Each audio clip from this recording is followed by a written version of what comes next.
Bismillahirrahmanirrahim. Assalamualaikum warahmatullahi wabarakatuh.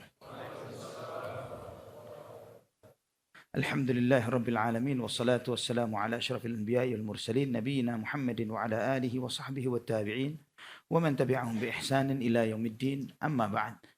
Ikhwatal iman, rahimani wa rahimakumullah. Alhamdulillah, kita bersyukur kepada Allah Subhanahu wa taala atas segala limpahan nikmat yang Allah berikan kepada kita, yang pada kesempatan ini walillahil hamdu wal minna kita kedatangan tamu yang terhormat, tamu yang mulia, Syekh Profesor Dr. Muhammad Bakhit Al-Hujaili. Beliau adalah dosen Fakultas Hadis di Jamiah Islamiyah Madinah, Islamic University Madinah. Beliau juga imam dan khatib di Masjid Quba yang ada di kota Madinah. Alhamdulillah, pada kesempatan ini beliau berkenan untuk bersama kita untuk menyampaikan sesuai dengan tema yang beliau sampaikan adalah Afdhalul Dzikr La ilaha illallah. Itulah tema yang insyaallah akan beliau sampaikan pada kesempatan malam ini. Tafadhal ya Syekh. Nah, Syekh hafizahullah setelah menyampaikan muqaddimahnya, mengucapkan hamdalah dan bersalawat atas Nabi SAW, beliau mengatakan beliau sangat bergembira, menunjukkan kegembiraan yang luar biasa berada di antara kita, di bangsa Indonesia ini yang dikenal akan semangatnya terhadap agama yang luar biasa, yang sangat kuat. Dan beliau menyampaikan bahwa masyarakat Indonesia ini dikenal dengan banyak sifat-sifat kebaikan, yang diantaranya adalah sebagaimana beliau menyampaikan bahwa di kota Madinah, di kota Mekah adalah kota yang didatangi oleh banyak bangsa. Namun secara khusus bangsa Indonesia dikenal sebagai bangsa yang teratur, yang rapi, yang mengikuti aturan, ya, berbeda dengan bangsa-bangsa yang lain. Maka beliau menyampaikan memohon kepada Allah Subhanahu wa taala semoga dengan berkumpulnya kita di sini insyaallah nanti kita dikumpulkan juga di surga kelak. Amin ya rabbal alamin. Nah, Syekh menyampaikan bahwa Nabi kita Muhammad bin Abdullah sallallahu alaihi wasallam diberi oleh Allah Subhanahu wa taala banyak anugerah. Di antaranya adalah beliau sallallahu alaihi wasallam diberi kemuliaan, di antara mukjizatnya adalah jawami'ul kalim, yaitu kalimat-kalimat yang singkat, yang pendek yang beliau sampaikan namun mengandung makna yang sangat dalam. Dan semua apa yang diucapkan Nabi sallallahu alaihi wasallam adalah hak, adalah benar. Sebagaimana Nabi sallallahu alaihi wasallam bersabda kepada Abdullah bin Amr bin Al-As radhiyallahu anhuma, "Uktub, catatlah, karena tidaklah yang keluar dari lisanku ini kecuali adalah yang hak. Semua yang keluar dari lisanku adalah benar." Sallallahu alaihi wasallam. Di antara sabda Rasulullah sallallahu alaihi wasallam adalah beliau sallallahu alaihi wasallam bersabda, "Afdhalul dzikr la ilaha illallah wa afdhalud du'a alhamdulillah." Sebaik-baik zikir adalah la ilaha illallah dan sebaik-baik doa adalah alhamdulillah. Maka kita insyaallah pada kesempatan ini akan mencoba mengkaji hadis ini, memahami makna dari apa yang disampaikan oleh Rasulullah sallallahu alaihi wasallam ini. Syekh menjelaskan di antara faedah dari hadis ini, di antara faedah yang sangat penting dari hadis ini, bahwa zikir yang disyariatkan, yang diajarkan oleh Rasulullah SAW, yang dengannya seorang hamba mendekatkan diri kepada Allah Subhanahu wa taala adalah zikir yang mengandung satu kalimat yang dipahami. Ya, satu kalimat yang dipahami. Bukan hanya satu suku kata saja. Sehingga ketika seorang berzikir hanya dengan satu suku kata saja, maka itu tidak terhitung sebagai zikir. Seperti ketika seseorang mengatakan Allah atau Ar-Rahman, gitu ya, satu suku kata saja, itu tidak termasuk zikir. Kenapa tidak termasuk zikir? Karena Nabi sallallahu alaihi wasallam bersabda, "Afdhalul dzikr la ilaha illallah." Sebaik-baik zikir adalah la ilaha illallah. Maka semua kalimat zikir yang diajarkan oleh Nabi kita Muhammad sallallahu alaihi wasallam pasti dalam bentuk kalimat sempurna yang mengandung makna pengagungan terhadap Allah Subhanahu wa taala. Kalimat yang sempurna seperti subhanallah, walhamdulillah, wala ilaha illallah, wallahu akbar, subhanallah bihamdi, subhanallahil azim, Allahumma salli wa sallim wa barik ala nabiyina Muhammad, salawat. Dan semua kalimat-kalimat ini adalah kalimat yang utuh, yang di situ mengandung makna pengagungan terhadap Allah Subhanahu wa taala. Maka ketika seseorang berzikir hanya dengan satu suku kata saja, ya misalnya satu kalimat saja, misalnya Allah saja, mengulang-ulang kata Allah berulang-ulang, atau Asmaul Husna yang lainnya berulang-ulang, tidak termasuk bagian dari zikir. Kemudian di antara faedah dari hadis ini adalah faedah yang kedua, bahwa keutamaan dari suatu zikir kita tidak bisa mengetahuinya. Karena kita tidak bisa mengetahui dengan akal kita tentang keutamaan suatu zikir dari zikir yang lainnya. Dengan bahasa yang lain bahwa keutamaan suatu zikir itu adalah tauqifiyah. Artinya zikir itu diketahui keutamaannya dari apa yang disampaikan oleh Rasulullah sallallahu alaihi wasallam, atau yang difirmankan oleh Allah Subhanahu wa taala, atau yang disampaikan oleh Rasulullah sallallahu alaihi wasallam. Karena itulah ya kalimat keutamaan suatu zikir misalnya seperti Allah Subhanahu wa taala berfirman wala dzikrullahi akbar, dan sungguh berzikir menyebut nama Allah Subhanahu wa taala adalah yang terbesar. Dan juga Nabi sallallahu alaihi wasallam menyampaikan, maukah kalian aku sampaikan kepada kalian amalan kalian yang terbaik, yang lebih mulia di sisi Tuhan kalian, dan itu lebih mulia dari kalian daripada kalian bersedekah emas dan perak atau kalian menghadapi musuh-musuh kalian. Kemudian para sahabat mengatakan, mau ya Rasulullah. Dan beliau SAW menyampaikan adalah zikrullah, berzikir kepada Allah Subhanahu wa taala. Itu adalah amalan yang terbaik. Nah, ikhwatal iman rahimani wa rahimakumullah. Dari penjelasan ini menunjukkan kepada kita bahwa tidak mungkin seseorang mengetahui keutamaan suatu zikir dari zikir yang lainnya, keutamaan suatu ibadah dari ibadah yang lainnya, kecuali dengan apa yang bersumber dari Al-Quran dan Sunnah. Maka oleh karena itu, jika ada orang menyampaikan kepada kita, kamu baca zikir ini, kamu baca wirid ini, maka kamu akan mendapatkan pahala ini dan itu. Maka kita tanyakan kepada orang tersebut, datangkan dalilnya. Mana dalilnya? Ketika dia bisa menyebutkan dalilnya, maka kita bisa menerimanya. Jika dia tidak bisa menyebutkan dalilnya, maka kita menolak hal tersebut. Syekh menjelaskan kepada kita bahwa sebagaimana keutamaan suatu zikir itu merujuk kepada syariat, demikian pula dengan asal atau dasar dari amalan itu sendiri harus merujuk kepada syariat. Tidak mungkin seseorang dan tidak bisa dan tidak dibolehkan untuk mengarang atau membuat suatu zikir dari dirinya sendiri. Harus zikir itu bersumber dari apa yang diajarkan oleh Allah Subhanahu wa taala, demikian pula yang diajarkan oleh Rasulullah sallallahu alaihi wasallam. Baik dari lafaznya, dari waktunya, dari tempatnya dan jumlahnya. Jadi lafaznya harus bersumber dari Nabi sallallahu alaihi wasallam, tentang waktu membacanya pun sesuai dengan tuntunan Rasulullah sallallahu alaihi wasallam, tempat membacanya dan demikian pula jumlahnya. Semuanya harus bersumber dari Nabi sallallahu alaihi wasallam. Kemudian Syekh menjelaskan bahwa zikir itu ada dua macam, ada dua jenis zikir. Zikir yang bersifat umum dan zikir yang memiliki ketentuan waktu. Ya, zikir yang sifatnya umum, tidak dibatasi dengan waktu-waktu tertentu, dan zikir yang memiliki pembatasan dengan waktu atau tempat tertentu. Zikir yang bersifat umum ini sangat banyak. Sebagaimana sabda Nabi sallallahu alaihi wasallam, ahabbu mimma tala'at alaihi syams, subhanallah walhamdulillah wa la ilaha illallah allahu akbar. Sesuatu yang aku lebih cintai melebihi dunia yang matahari menyinarinya adalah kalimat subhanallah walhamdulillah wa la ilaha illallah allahu akbar. Atau zikir Nabi sallallahu alaihi wasallam yaitu la haula wala quwata illa min kunuzil jannah, bahwa kalimat la haula wala quwata illa billah di antara perbendaharaan surga. Maka membaca kalimat ini, membaca zikir seperti subhanallah alhamdulillah wala ilaha illallah allahu akbar atau la haula wala quwata illa billah bisa Anda lakukan dimanapun dan kapanpun dan bagaimanapun. Apakah itu dengan kondisi sedang menghadap kiblat atau membelakangi kiblat, atau sedang sendirian, atau sedang dengan teman-teman Anda, atau seorang wanita yang sedang masak, semuanya boleh mengucapkan kalimat-kalimat zikir yang umum ini tadi, yang tidak ada batasan waktu atau sifat atau kondisi tertentu. Karena itulah Nabi sallallahu alaihi wasallam sebagaimana Aisyah radhiyallahu anha menyampaikan bahwa kana Rasulullah sallallahu alaihi wasallam yadhkurullaha fi kulli ahyani, bahwa Rasulullah sallallahu alaihi wasallam berzikir menyebut nama Allah di setiap kondisi waktunya. Ini tidak memandang waktu, kapanpun, dimanapun Nabi sallallahu alaihi wasallam selalu berzikir. Ini jenis yang pertama, yaitu zikir yang disebut dengan zikir mutlak atau yang bersifat umum. Itu pun lafaznya tetap harus bersumber dari Nabi sallallahu alaihi wasallam. Ya, zikir umum ini tetap lafadznya harus bersumber dari Nabi Shallallahu Alaihi Wasallam.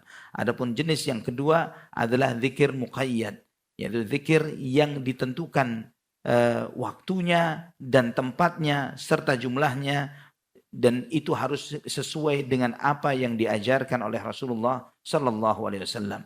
Baik ketika kalimatnya atau waktu membacanya, tempat membacanya, demikian pula dengan jumlah membacanya. Syekh menjelaskan kepada kita, saya akan memberikan 2 contoh yang dengannya akan semakin jelas bagi kita harusnya mengikuti lafaz doa dan zikir sebagaimana yang diajarkan oleh Rasulullah sallallahu alaihi wasallam. Yang dengan itu akan mengetahui, akan membuat kita semakin tahu bahwa lafaz kalimat zikir itu harus sesuai dengan apa yang dicontohkan oleh Nabi kita Muhammad sallallahu alaihi wasallam kepada kita. Nah, di antaranya adalah ketika Nabi sallallahu alaihi wasallam mengajarkan kepada salah seorang sahabatnya doa sebelum tidur. Ya, di dalam doa sebelum tidur itu Nabi SAW mengajarkan doa itu, Allahumma aslamtu nafsi ilaika wa wajjahtu wajhi ilaika wa alja'tu dhahri ilaika wa fawwadtu amri ilaika la manja minka wa la malja illa ilaika amantu bi kitabika alladhi anzalta wa bi rasulika alladhi wa bi nabiyyika alladhi arsalta. Ya, Nabi SAW mengajarkan seperti itu. Nabi SAW mengajarkan wa bi nabiyyika alladhi arsalta. Jadi diajarkan untuk mengucapkan kalimat ini. Maka sahabat itu pun mengulang apa yang dibacakan oleh Nabi SAW kepada sahabat tersebut. Maka kemudian sahabat ini mengulang apa yang dibaca. Allahumma aslamtu nafsi ilaika wa wajjahtu wajhi ilaika dan seterusnya. Namun ketika sampai kepada amantu bi kitabika alladhi anzalta, yang harusnya wa bi nabiyyika alladhi arsalta, sahabat ini membaca wa bi rasulika alladhi arsalta. Yang ucapan Nabi diganti dengan Rasul. Nabi SAW mengingatkan la wa binabiyyika alladhi arsalta. Tidak, tapi dengan nabimu yang engkau utus. Jadi ini menunjukkan kepada kita bagaimana Nabi sallallahu alaihi wasallam mengajarkan kalimat zikir ini sesuai dengan apa yang beliau ajarkan dan meminta kepada sahabatnya untuk mengamalkan sesuai dengan apa yang beliau ajarkan. Karena kalimat zikir ini adalah apa yang diajarkan oleh Allah Subhanahu wa taala, mengandung keutamaan, mengandung fadilah yang Allah Subhanahu wa taala berikan sesuai dengan kalimat yang diajarkan, yang dicontohkan oleh Rasulullah sallallahu alaihi wasallam. Nah, Syekh kemudian menjelaskan kepada kita, jika seseorang merubah kalimat zikir yang diajarkan oleh Nabi sallallahu alaihi wasallam, itu diingatkan oleh Nabi.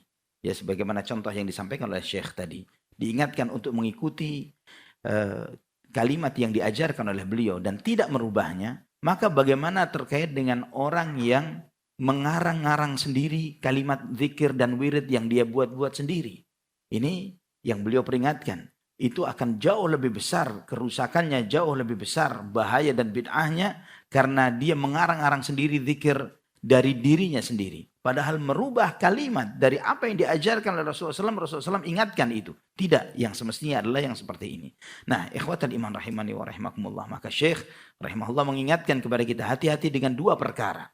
2 perkara terkait dengan yang ada di media sosial kita. Apakah itu Facebook, WhatsApp, Twitter, dan yang lain sebagainya. Perkara yang pertama, jangan gampang mengirimkan sesuatu yang sampai kepada kita yang tidak memiliki dalil dari Al-Quran dan As-Sunnah. Jangan gampang-gampang. Karena bisa jadi begitu, karena terbukanya media yang ada saat ini membuat setiap hal semua orang dengan gampangnya mengirimkan ini adalah zikir wirid bagus, zikir yang baik, zikir yang mujarrab, mengandung keutamaan ini dan itu. Kemudian kita dengan merasa itu baik, kemudian kita menyebarkannya kepada orang lain. Tidak ada dalih dengan mengatakan saya tidak tahu, saya jahil, saya awam. Seharusnya jika merasa bahwa tidak tahu dan jahil dan awam yang tidak mengerti, maka harusnya adalah diam. Ya, tidak menyampaikannya kepada orang lain.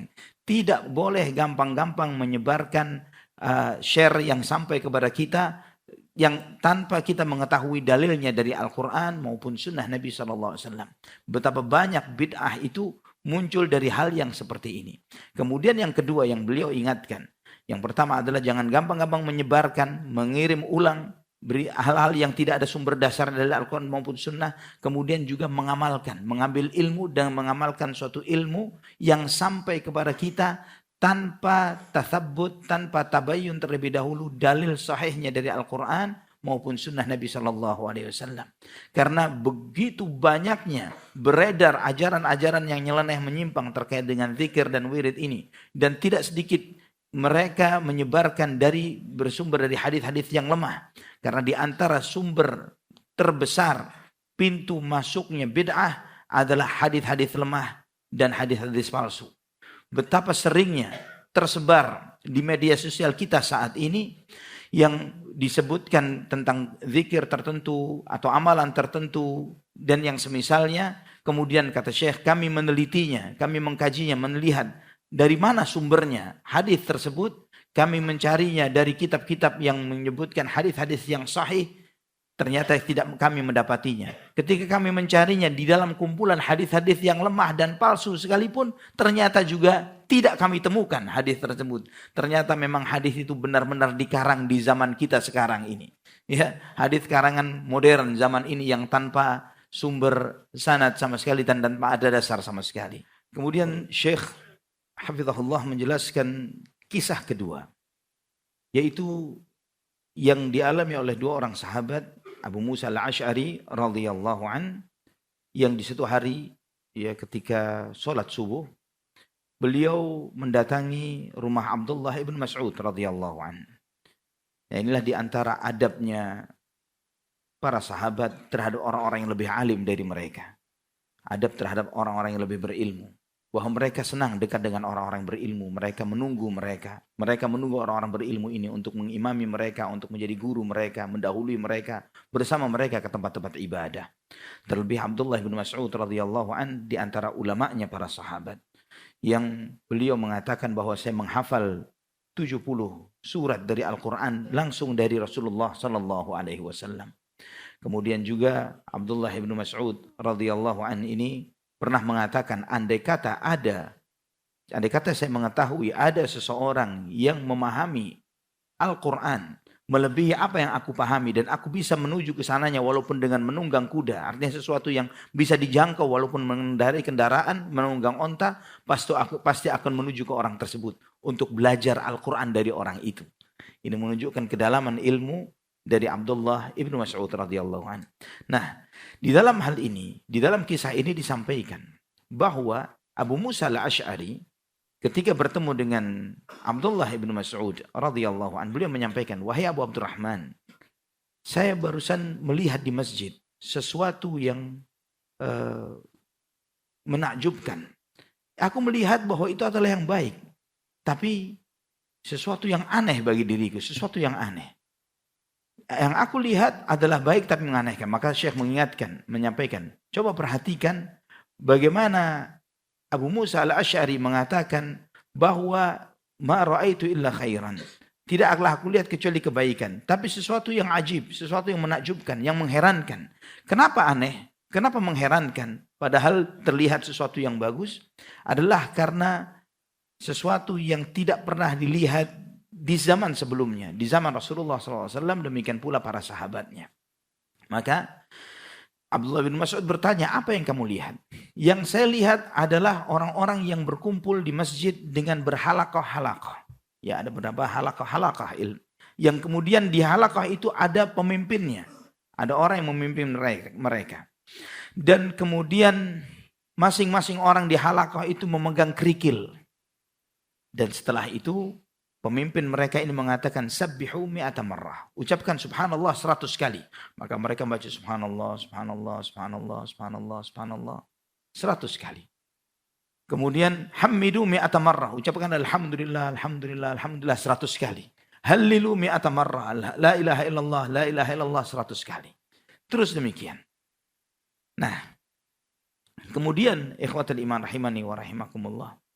Ini yang dilakukan oleh orang-orang tersebut yang ada di masjid. Sesuatu yang dilihat oleh Abu Musa al-Ash'ari rahimahullah adalah sesuatu yang terlihat baik. Tapi aneh. Kenapa aneh? Karena sesuatu yang tidak pernah ada di zaman Rasulullah sallallahu alaihi wasallam. Maka kemudian bersama dengan Abdullah bin Mas'ud, Abu Musa al-Ash'ari berangkat ke masjid untuk menemui mereka. Ya, dalam riwayat dalam Sunan Ad-Darimi itu disebutkan bahwa Abdullah bin Mas'ud mengatakan kepada Abu Musa al-Asy'ari, kenapa tidak engkau perintahkan kepada mereka untuk menghitung dosa-dosa mereka, maka kamu akan menjamin, atau maka aku akan menjamin mereka tidak akan kehilangan pahala sama sekali. Biar mereka dengan itu menghitung dosanya saja, bukan melakukan sesuatu yang baru yang tidak ada tuntunan dari Nabi SAW. Kemudian beliau pun menemui orang-orang tersebut yang ada di masjid. Kemudian Abdullah bin Mas'ud bertanya kepada mereka, apa yang kalian lakukan? Apa yang kalian lakukan wahai umat Muhammad? Maka orang-orang itu mengatakan, najtami' linadhkurallaha azza wa jal. Kami kumpul untuk berzikir menyebut nama Allah Subhanahu wa taala. Ma aradna illa al-khair. Yang kami inginkan adalah kebaikan wahai Abu Abdurrahman, wahai Abdullah bin Mas'ud. Kami menginginkan kebaikan dengan apa yang kami lakukan. Itu yang mereka sampaikan kepada Abdullah bin Mas'ud. Lihat dalam konteks ini, kata Syekh, bahwa Abdullah bin Mas'ud tidak mengatakan, ini apa yang kalian lakukan adalah sesuatu yang baik. Lanjutkan, teruskan. Biar saya bersama kalian. Ayo kita rame-rame bertolong-menolong di dalam kebaikan. Untuk bersatu padu, untuk berzikir, menyebut nama Allah dan sebagainya. Namun beliau mengatakan dengan tegas mengingatkan kepada mereka bahwa apa yang kalian perbuat ini tidak pernah ada tuntunannya dari Nabi Muhammad SAW. Tidak pernah ada di zaman Abu Bakar. Tidak pernah ada di zaman Umar, tidak pernah ada di zaman Uthman, dan tidak pernah ada di zaman Ali bin Abi Thalib radhiyallahu anhum ajma'in. Ini tidak ada contohnya sama sekali untuk kumpul berzikir dengan dipimpin seorang pemimpin zikir dan kemudian melakukan zikir berjamaah seperti yang dilakukan oleh itu. Maka Abdullah bin Mas'ud mengingkari perbuatan mereka. Dan beliau mengatakan, ma asra'a halakatukum ya umat Muhammad. Betapa cepatnya binasanya kalian wahai umat Muhammad sallallahu alaihi wasallam. Sedangkan periuk peninggalan Nabi belum pecah. Pakaian beliau belum rusak. Kenapa kalian melakukan sesuatu yang ini diingatkan oleh Ibnu Mas'ud radhiyallahu an, padahal ini beliau mengatakan betapa cepatnya kebinasaan kalian wahai umat Muhammad karena mereka sebagian besar adalah dari generasi tabi'in, generasi setelah generasi sahabat yang masa mereka begitu dekatnya dengan masa Rasulullah sallallahu alaihi wasallam. Begitu dekat dengan masanya dengan Nabi sallallahu alaihi wasallam. Namun mereka melakukan sesuatu yang baru yang tidak pernah ada tuntunan dari Nabi Muhammad sallallahu alaihi wasallam. Ya, maka kemudian mereka ketika mengatakan ma aradna illal khair, kata Ibnu Mas'ud radhiyallahu an, kam min muridin lil khairi la yusibahu. Berapa banyak orang yang menginginkan kebaikan namun dia tidak mendapatkan kebaikan itu. Karena kebaikan itu bukan hanya dilihat dari niatnya saja. Tidak cukup dengan niat yang baik. Karena syarat diterimanya ibadah adalah yang pertama ikhlas, niatnya ikhlas karena Allah Subhanahu wa taala, dan yang kemudian yang kedua adalah sesuai dengan contoh yang dicontohkan oleh Rasulullah sallallahu alaihi wasallam.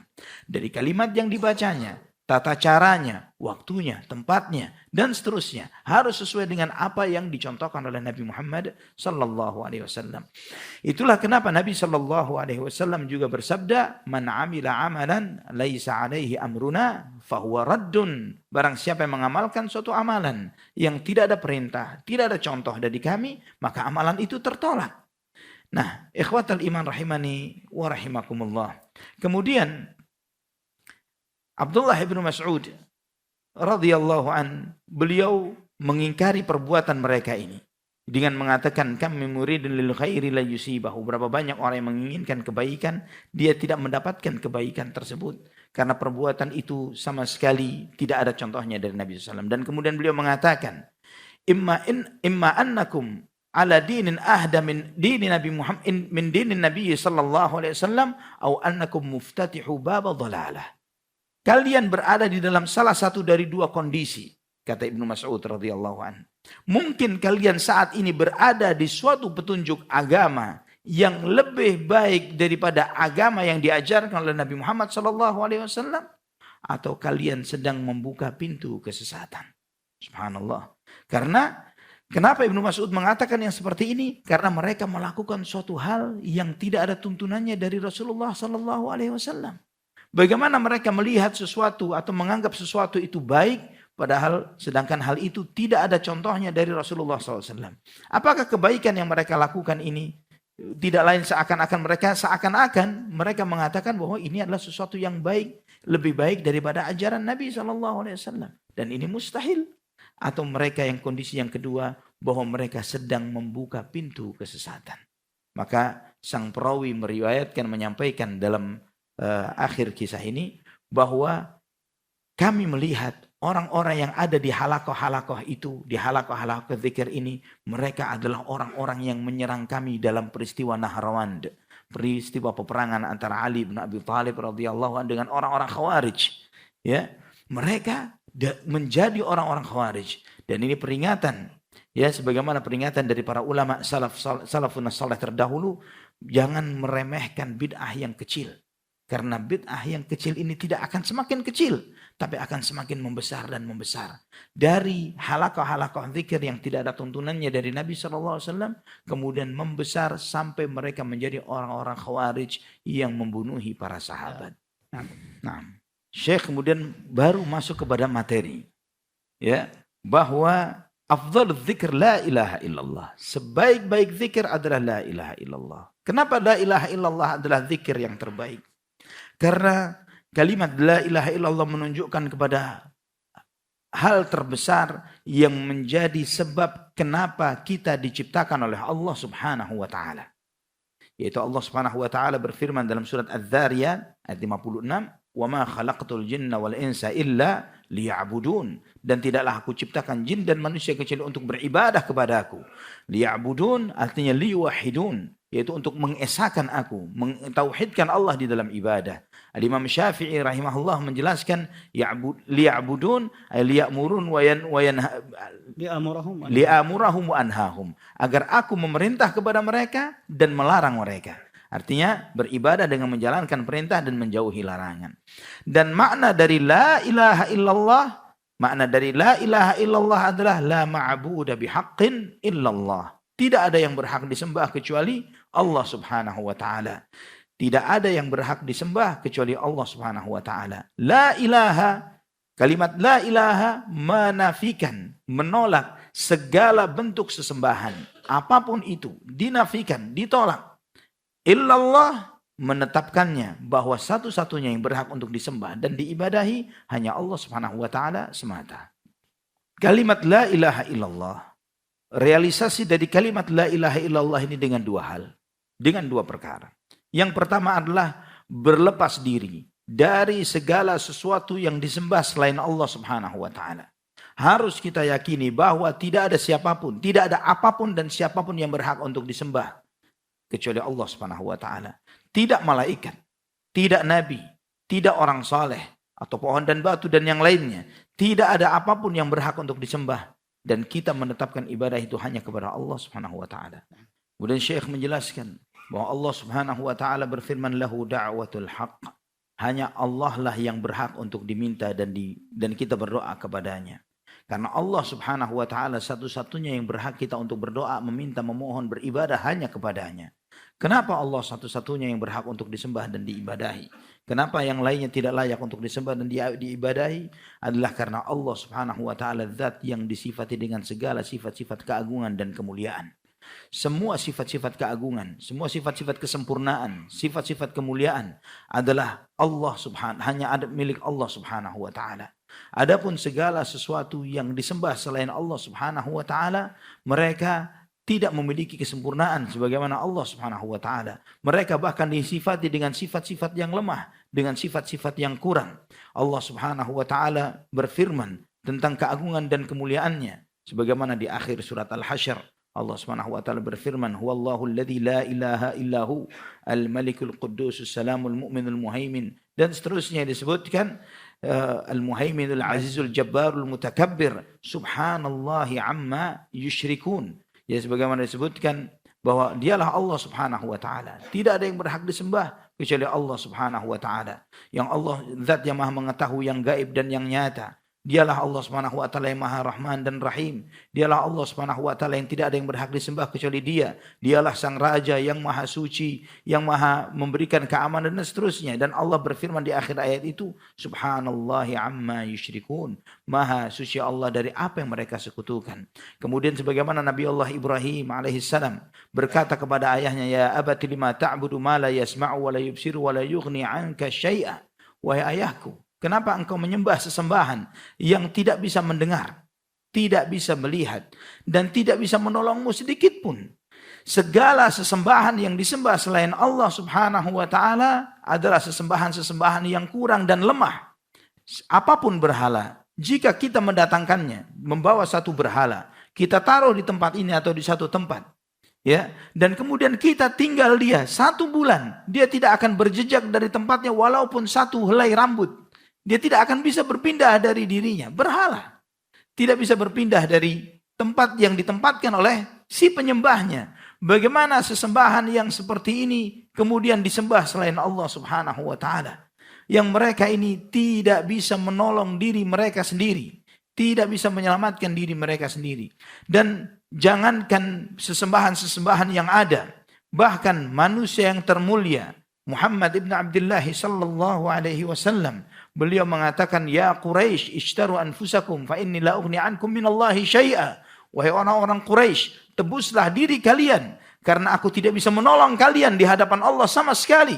Ya Abbas amma Rasulullah sallallahu alaihi wasallam, wahai Abbas paman Rasulullah sallallahu alaihi wasallam, tebuslah dirimu karena aku tidak bisa menolongmu di hadapan Allah Subhanahu wa taala. Ya Safiyah ammata Muhammad sallallahu alaihi wasallam, wahai Safiyah bibi Rasulullah sallallahu alaihi wasallam, tebuslah dirimu karena di hadapan Allah Subhanahu wa taala karena aku tidak bisa menyelamatkanmu dari Allah Subhanahu wa taala. Ya Fatimah binta Muhammad, wahai Fatimah putra Muhammad, salini min mali ma syi'ti fa inni la ughni anki minallahi syai'a. Mintalah dariku dari hartaku semau-maumu, namun di hadapan Allah aku tidak bisa menolongmu, tidak bisa menyelamatkanmu. Jika ini adalah hak manusia yang paling mulia, Muhammad sallallahu alaihi wasallam, maka bagaimana dengan sesembahan yang lainnya yang lebih rendah dan lebih hina? Syekh menjelaskan bahwa ketika kita meminta, maka yang berhak untuk diminta adalah yang memiliki kuasa. Dan yang memiliki kekuasaan atas segala sesuatu hanyalah Allah Subhanahu wa ta'ala. Allah Subhanahu wa ta'ala berfirman, "Dzalikumullahu rabbukum lahul mulk walladzina tad'una min dunihi ma yamlikuna min qitmir." Itulah Allah Subhanahu wa ta'ala. Dia miliknya lah segala kekuasaan. Dan adapun yang kalian minta selain Allah Subhanahu wa taala, mereka tidak memiliki kuasa sedikit pun walaupun cuma sekedar kulit ari, kulit yang menempel di kurma. Mereka tidak punya walaupun sebegitu saja. In tad'uuhum la yasma'u du'aakum walau sami'u mastajabu lakum wa yaumal qiyamati yakfuruna bisyirkikum. Dan andai kata kamu berdoa kepada mereka, mereka tidak akan mendengar doa kalian. Andai kata pun mereka mendengar, mereka tidak akan bisa mengabulkan doa kalian. Dan pada hari kiamat nanti mereka akan menolak segala kesyirikan yang kalian perbuat. Dan kemudian Syekh menjelaskan tentang kisah Ikrimah bin Abi Jahal. Ikrimah putra dari Abu Jahal. Ikrimah radhiyallahu an. Beliau salah seorang sahabat yang mulia yang meninggal dalam keadaan mati syahid di jalan Allah Subhanahu wa taala. Ketika peristiwa Fathu Makkah, Ikrimah pada saat itu adalah di antara pasukannya kaum musyrikin. Yang Nabi SAW ketika memasuki kota Mekah, beliau SAW memberikan statement pengumuman bahwa siapapun yang ada di kota Mekah harus diamankan. Harus dijaga keamanannya. Kecuali beberapa gelintir orang. Karena jahatnya orang-orang ini, maka mereka harus ditumpahkan darahnya. Di antaranya adalah Ikrimah bin Abu Jahal. Di antaranya karena jahatnya Ikrimah terhadap Islam, walaupun Ikrimah bergelantungan di kiswahnya Ka'bah, bunuh. Padahal Ka'bah ini tanah haram yang harus dimuliakan. Namun karena jahatnya, kalau ketemu walaupun dia sedang bergelantungan, berpegangan di kiswahnya Ka'bah, bunuh dia. Maka karena Ikrimah mengetahui kondisi ini, dia melarikan diri. Dia pergi menuju Habasyah. Nah, dia naiki kapal. Nah, ketika dia menaiki kapal, di atas kapal ini terjadi gelombang yang dahsyat. Dan kebiasaan orang-orang musyrikin Quraisy, sebagaimana yang Allah Subhanahu wa taala ingat sebutkan dalam Al-Qur'an, wa idza rakibu fil fulki da'awallaha mukhlisin falamma najjahum ilal barri idahum yusyrikun mukhlishina lahuddin falamma najjahum ilal barri idahum yusyrikun. Bahwa mereka ketika mereka menaiki kapal, mereka berdoa kepada Allah Subhanahu wa taala dengan penuh keikhlasan. Hanya milik Allah lah agama ini. Namun ketika mereka sampai di daratan, mereka kembali berbuat kesyirikan. Maka ketika menaiki kapal dengan goncangan yang dahsyat ini, pemilik kapal ini mengatakan kepada para penumpangnya, wahai para penumpang kapal, kalian saat ini tidak akan ada siapapun yang bisa menyelamatkan kalian kecuali Allah Subhanahu wa taala. Hanya Allah saja yang menyelamatkan kalian, tidak ada yang lain. Allah saja. Di saat itu Ikrimah terfikir, dan Allah Subhanahu wa taala ingin memberikan hidayah kepada Ikrimah radhiyallahu an. Dia berpikir, tidak ada yang bisa menolong saya di lautan ini kecuali Allah. Jika tidak ada yang bisa menolongku di lautan ini kecuali Allah Subhanahu wa taala, maka demikian pula nanti ketika di daratan tidak akan ada yang bisa menolongku kecuali Allah Subhanahu wa taala. Maka aku berkomitmen, aku berjanji, jika Allah Subhanahu wa taala menyelamatkanku dari perjalanan ini, aku akan menemui Nabi Muhammad sallallahu alaihi wasallam, aku akan letakkan tanganku kepada beliau, aku akan memeluk agamanya. Aku akan memeluk dinul Islam. Di sini kata Syekh, kita mengambil dua pelajaran berharga. Pelajaran pertama, bahwa Allah Subhanahu wa taala adalah satu-satunya yang berhak untuk disembah dan diibadahi. Tidak ada yang berhak disembah dan diibadahi kecuali Allah Subhanahu wa taala. Karena manfaat dan madarat hanyalah di tangan Allah Subhanahu wa taala. Baik dan buruk adalah di tangan Allah Subhanahu wa taala, tidak yang lain. Maka ketika kita mengharapkan kebaikan atau kita berlindung dari suatu keburukan, tidak ada pintu lain, tidak ada tempat lain kecuali kepada Allah Subhanahu wa taala. Hanya Allah saja, tidak ada yang lain. Kemudian yang pelajaran yang kedua, coba perhatikan yang kedua ini kata Syekh. Bahwa orang-orang musyrikin, mereka orang-orang musyrikin, ketika mereka melakukan ibadah, berdoa dengan penuh keikhlasan, Allah kabulkan doa mereka. Padahal mereka aslinya musyrik. Aslinya orang-orang musyrik. Namun ketika ikhlas dalam beribadah, Allah Subhanahu wa taala kabulkan doa mereka. Maka bagaimana dengan kalian? Bagaimana dengan kita? Yang kita ini mengucapkan la ilaha illallah. Kita salat. Kita beribadah kepada Allah Subhanahu wa taala. Jangan pernah putus asa terhadap rahmatnya Allah Subhanahu wa taala. Jangan putus asa terhadap rahmatnya Allah Subhanahu wa taala. Karena jika orang-orang musyrikin saja ketika mereka ikhlas berdoa, Allah kabulkan doanya, bagaimana dengan orang-orang yang hidupnya dengan mentauhidkan Allah, dengan la ilaha illallah, dengan ibadah dan zikir. Dan Nabi sallallahu alaihi wasallam, dan kemudian Allah Subhanahu wa taala ketika berfirman dalam Al-Qur'an, "Wa laqad nadana Nuhun fala ni'mal mujibun." Dan sungguh Nuh telah berdoa meminta kepada kami, dan kami, Allah Subhanahu wa taala, adalah sebaik-baik yang mengabulkan doa. Tidak ada yang mengabulkan doa kecuali Allah Subhanahu wa taala. Jangan pernah berburuk sangka kepada Allah Subhanahu wa taala. Jangan pernah mengira bahwa doa Anda tidak diterima oleh Allah. Apakah itu prasangka kita kepada Allah? Sedangkan orang musyrik dikabulkan doanya. Dan Allah Subhanahu wa taala berfirman, "Ana 'inda dhanni 'abdi bi." Aku berdasarkan prasangka hambaku kepada aku, maka hendaklah hambaku berprasangka semau yang dia mau. Fadhil Syekh. Nah, alhamdulillah ini materi yang disampaikan oleh Syekh pada kesempatan malam hari ini. Dan fi ba'dil asila Syekh mungkin tuwajjah ilaikum. Nah, ini pertanyaannya menyampaikan kepada kita bahwa jika mendapatkan broadcast message mengenai amalan atau zikir, di mana zikir tersebut disebutkan faedah tertentu dan zikir tersebut merupakan ijazah dari fulan bin fulan misalnya. Contoh amalan supaya husnul khatimah dari ijazah dari Habib fulan misalnya. Meski awalnya adalah kalimat tauhid, apa yang harus kita lakukan? Maka Syekh menjelaskan bahwa semua kalimat zikir yang sampai kepada kita sebagaimana telah dijelaskan tadi harus ditanyakan dalilnya dari Rasulullah sallallahu alaihi wasallam.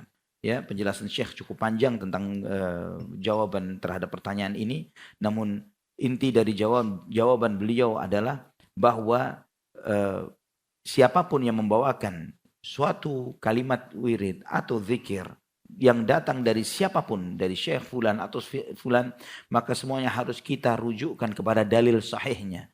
Lihat dalam kitab Sahih Bukhari dan Muslim misalnya, atau dalam kitab-kitab hadis zikir yang sahih. Jika Anda mendapatinya di dalam kitab Sahih Bukhari dan Muslim atau kitab-kitab hadis zikir yang sahih ini, maka terimalah. Adapun jika Anda tidak mendapatkannya, walaupun itu diucapkan oleh orang yang hebat sekalipun, maka kita katakan bahwa itu adalah zikir yang salah, yang tidak benar dan tidak boleh untuk diamalkan. Wallahu a'lam bishawab.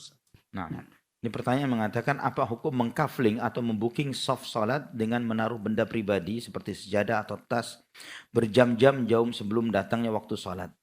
Ya, apa hukumnya? Beliau mengatakan bahwa itu tidak diperbolehkan. Ya, tidak diperbolehkan mengkafling atau membooking tempat untuk salat untuk tempat kita.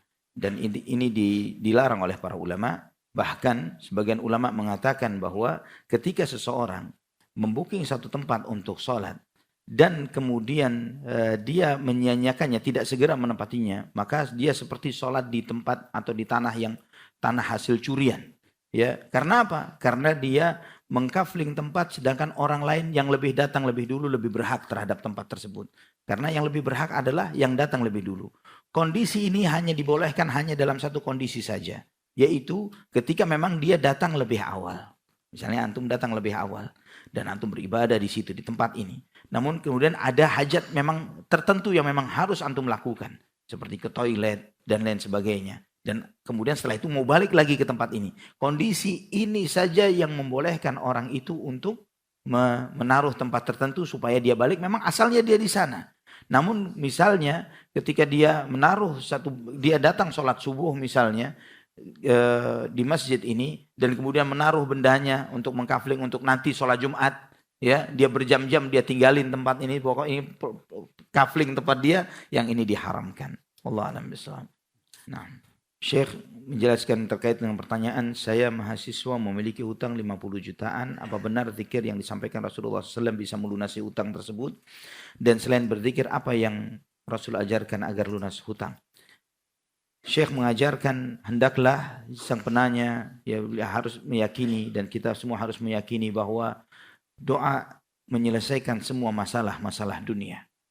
Ya, dan hendaklah dia memperbanyak salat, memperbanyak membaca Al-Qur'an, memperbanyak mau bersalawat untuk Rasulullah sallallahu alaihi wasallam, dan juga memperbanyak doa yang diajarkan dari Nabi sallallahu alaihi wasallam untuk melunasi hutang. Allahumma kfini bihalalika an haramik waghnini bifadlika amman siwak. Ya Allah, cukupilah aku ya dengan halal yang halal darimu ya Allah, sehingga aku terjauh dari apa-apa yang kau haramkan, dan perkayalah aku dengan karuniamu ya Allah, sehingga aku tidak membutuhkan karunia dari selainmu. Doa yang diajarkan oleh Rasulullah sallallahu alaihi wasallam, Allahumma kfini bihalalika an haramik waghnini bifadlika amman siwak. Kemudian juga hendaklah memperhatikan waktu-waktu yang mustajab, ketika sujud, ketika waktu sahur. Ya, betapa kita ini menyia-nyiakan waktu sahur, waktu sepertiga malam terakhir, waktu yang sangat utama, yang Allah subhanahu wa ta'ala turun pada waktu tersebut.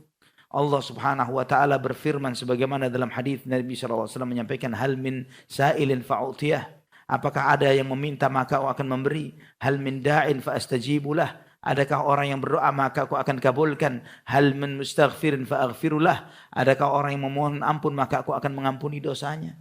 Bagaimana menurut Anda jika presiden Anda mengatakan kepada Anda, temui saya pada jam 3 malam, maka apapun yang kamu minta maka aku akan berikan kepadamu. Kira-kira apa yang Anda akan persiapkan? Ya, ketika presiden kita mengatakan temui saya jam 3 malam, mungkin sejak berminggu-minggu sudah ngantri di depan istana. Ya, betapa Allah subhanahu wa ta'ala memuliakan kita pada sepertiga malam terakhir ini. Dan jika ada orang dermawan memanggil kita, orang yang dermawan memanggil kita, apakah maksudnya untuk tidak memberi atau ingin memberi? Jika dia orang yang dermawan memanggil kita, pasti ingin memberi. bukan untuk tidak memberi. Dan Allah Subhanahu wa taala Maha Karim, Maha Dermawan. Ketika memanggil kita adalah untuk memberi kepada kita. Pertanyaan mengatakan, apakah benar pendapat bahwa sahabat Bilal bin Rabah radhiyallahu an masuk surga lebih dahulu dari Rasulullah sallallahu alaihi wasallam? Bagaimana penjelasannya? Syekh menjelaskan bahwa Bilal bin Rabah adalah muadzinnya Rasulullah sallallahu alaihi wasallam. Beliau muadzin dan Nabi sallallahu alaihi wasallam adalah imamnya yang menunjukkan awal waktu masuknya waktu salat, dan kemudian Nabi sallallahu alaihi wasallam melaksanakan salat dari azannya Bilal. Dan sebagai penghormatan dan pemuliaan untuk Bilal bin Rabah, maka Bilal bin Rabah akan mendampingi Rasulullah sallallahu alaihi wasallam masuk ke dalam surga. Beliau di depan Nabi sallallahu alaihi wasallam sebagai seorang pelayan yang mempersiapkan jalan bagi tuannya. Ya, sebagai seorang pelayan yang mempersiapkan jalan bagi tuannya. Jadi tidak bertentangan dengan sabda Rasulullah sallallahu alaihi wasallam bahwa akulah yang pertama kali mengetuk pintu surga dan memasuki surga. Karena memang masuknya Bilal ke dalam surga di hadapan Rasulullah sallallahu alaihi wasallam adalah karena kemuliaan yang Allah berikan kepada beliau, karena beliau muadzinnya Rasulullah sallallahu alaihi wasallam, dan beliau masuk ke dalam surga di hadapan Nabi sallallahu alaihi wasallam sebagai seorang pelayan yang mempersiapkan jalan bagi tuannya, sebagaimana azan beliau mempersiapkan salat bagi Rasulullah sallallahu alaihi wasallam. Dan Nabi sallallahu alaihi wasallam menyampaikan, "Wahai Bilal, aku mendengar suara terompahmu, suara sandalmu di depanku di surga." Itu kata Nabi sallallahu alaihi wasallam, "Apa yang kamu lakukan sehingga aku mendengar suara sandalmu ini di depanku di surga?" Maka Bilal bin Rabah radhiyallahu an menjelaskan bahwa setiap aku berhadath, ya, batal wudu, maka aku berwudu, dan kemudian setiap aku wudu aku melaksanakan salat sunnah 2 rakaat, salat sunnah wudu, ya, dan itu yang biasa aku lakukan dengan salat sunnah wudu. Maka dengan inilah, kata Nabi SAW, maka dengan inilah yang menyebabkan kamu masuk surga di depanku, kata Nabi SAW. Ini menunjukkan bahwa sunnah ini adalah sunnah yang agung, yang mulia, ya, sunnah yang sangat besar, yaitu melaksanakan sholat sunnah wudu, yang dengannya seseorang diberi kemudahan oleh Allah untuk masuk surga lebih dahulu. Syekh mengatakan bahwa beliau mohon maaf karena menunda kalian untuk ini takut kalian bosan, ya, dan beliau tidak bosan dengan pertemuan ini dan berharap insyaallah ada pertemuan-pertemuan lagi yang selanjutnya, ya, dan kita memohon kepada Allah Subhanahu wa taala hidayah dan taufiknya, dan kita tutup dengan doa kafaratul majlis. Subhanakallahumma wa bihamdika asyhadu an la ilaha illa anta astaghfiruka wa atubu ilaik. Wassalamu alaikum warahmatullahi wabarakatuh.